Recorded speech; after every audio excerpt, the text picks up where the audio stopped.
Sir आज लगातार तीसरे दिन भी आज आप हड़ताल पर हैं, तो आपकी क्या प्रमुख मांगे हैं? देखिए, हमारी प्रमुख मांगे यही है कि जो सरकार की जो प्रस्तावित नीति है मेडिकल एजुकेशन कैडर में लेटरल एंट्री के लिए, कि वो मेडिकल ऑफिसर्स को उनकी जो लेंथ ऑफ सर्विस है उसके हिसाब से एसोसिएट प्रोफेसर बना रहे हैं, प्रोफेसर बनाना चाहते हैं। हमारे जो पुराने स्थापित मेडिकल कॉलेज है वहाँ पे पोस्टिंग देना चाहते हैं, उसके हम विरोध में हैं। क्योंकि यहाँ पे जो भी डॉक्टर्स आए हैं, जो भी मेडिकल टीचर्स आए हैं, वो सब एक प्रक्रिया के तहत आए हैं। वो आरपीएससी के थ्रू करके आए हैं, फिर एक टाइम बाउंड काम करते हैं, वो शिक्षण अध्यापन कार्य करते हैं, शोध कार्य करते हैं। उसके बाद में उनका प्रमोशन होता है 6 साल में, फिर 10 साल में, फिर वो एसोसिएट बनते हैं, फिर वो प्रोफेसर बनते हैं। तो ऐसे उनका प्रमोशन होता है।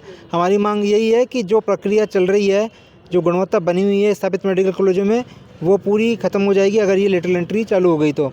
इसलिए हमारा धरना उसके विरोध में है कि उसकी जो समायोजन कमेटी है, कि जो मेडिकल ऑफिसर्स को हमारे मेडिकल टीचर्स में मिलाने के लिए, उसको भंग किया जाए तुरंत। और जो रिक्रूटमेंट एजेंसी है वो अभी तक आरपीएससी है, वो आगे भी आरपीएससी रहे। और जो अपॉइंटमेंट है वो असिस्टेंट प्रोफेसर के लेवल पे किया जाए।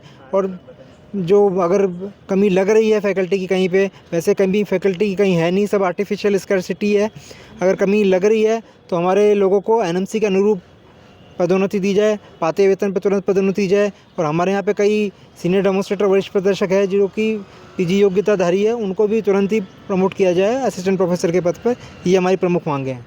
और हमने भी आज काली पट्टी बांध के कार्य किया है सब डॉक्टर्स ने कार्यस्थल पे। और आगे अगर हमारी मांगे तुरंत नहीं मानी गई आगे वाले दिनों में, तो फिर हम आंदोलन को तेज़ किया जाएगा। देखिए यहाँ पर लेडी डॉक्टर्स हैं, उनसे भी हम बात करेंगे। तो मैम आज आपका ये जो प्रदर्शन है, तो क्या कहेंगे आप? ये प्रदर्शन लेटरल एंट्री के विरोध में है और हम सब एकजुट हैं। हम इसका पूर्ण रूप से विरोध करते हैं। और साथ ही हमारी ये भी मांग है कि हमारे जो सीनियर डेमोन्स्ट्रेटर है, इतने टाइम से काम कर रहे हैं, इनको प्रमोशन दिया जाए। तो आपकी कई ऐसे मांगे जो सरकार तक आप पहुंचाना चाहते हैं? यही मांग है हमारी लेटरल एंट्री। कहा गया काली पट्टी बांधकर आप ये प्रदर्शन कर रहे हैं? जी बिल्कुल, काली पट्टी बांध के प्रदर्शन। हमारी सरकार से प्रमुख मांगे हैं कि लगभग 8 से 10 साल से जो सीनियर डेमोन्स्ट्रेटर्स काम कर रहे हैं और जो पीजी डिग्री हैं, already they are working in government setup, उनके पास बहुत सारा टीचिंग एक्सपीरियंस भी है, वो सब तरह के काम भी निष्पादित कर रहे हैं। तो सबसे पहले अगर सरकार को ऐसा लगता है कि फैकल्टी की कमी है, तो इन एसडीज़ को एपी में प्रमोट किया जाए इंस्टेंटली, ताकि क्या है कि जो फैकल्टी की कमी आपको ऊपर से नज़र आ रही है वो ये फैकल्टी फिलअप करेंगी। प्लस इतना टीचिंग एक्सपीरियंस है कि जो एमओ के पास बिल्कुल भी नहीं है। मेडिकल ऑफिसर्स का टीचिंग लेंथ ना के बराबर है, सिर्फ सर्विस लेंथ है, जिससे कि वो टीचिंग एक्सपीरियंस के लिए एलिजिबल नहीं होते हैं और ना वो फैकल्टी के लिए एलिजिबल होते हैं। जस्ट एक मेडिकल डिग्री होना, पीजी डिग्री होना without teaching experience is not eligible for teaching faculty as a medical college teachers. ठीक है, तो हमारी मांग ये है कि जो ऑलरेडी वर्किंग आपके पास स्ट्रेंथ है, मैन पावर है, उसको स्ट्रेंथन किया जाए, उसको प्रमोशन दिया जाए, ताकि आपकी जो भी फैकल्टी की कमी आपको नज़र आ रही है वो आपको फिलअप होती नज़र आएगी।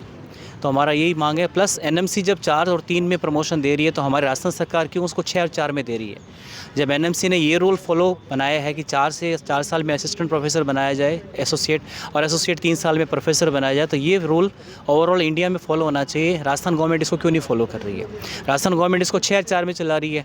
अगर फैकल्टी आपको स्ट्रेंथ बढ़ानी है तो आपकी फैकल्टी स्ट्रेंथ अपने आप बढ़ जाएगी जब आपका टेन्योर कम करोगे तो ये मांग भी तो मानी जानी चाहिए, बजाय कि मेडिकल ऑफिसर्स को आप डायरेक्ट 10 ईयर्स सर्विस के कारण आप उसको प्रमोट कर रहे हो, प्रोफेसर या एसोसिएट प्रोफेसर जो है। और दूसरी बात क्या है कि जो रिक्रूटिंग एजेंसी है वो आरपीएससी होना चाहिए। कोई भी लोकल बॉडी, कोई भी लोकल इंटरव्यूज़ जो है वो इसके लिए एलिजिबल नहीं है कि मेडिकल टीचर्स को अपॉइंट करें। They should be appointed through RPSC only. ठीक है, थैंक यू।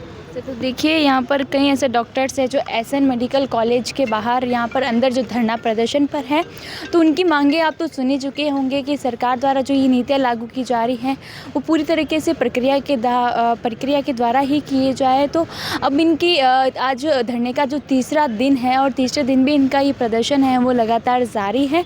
और आगे भी कहा गया है कि जब तक इनकी मांगे पूरी नहीं होगी तब तक इनका ये धरना प्रदर्शन जारी किया जाएगा। इसमें आपका क्या कहना है वो मैं ज़रूर बताइए, और ऐसी जानकारी के लिए द खटक के साथ जुड़े रहिए।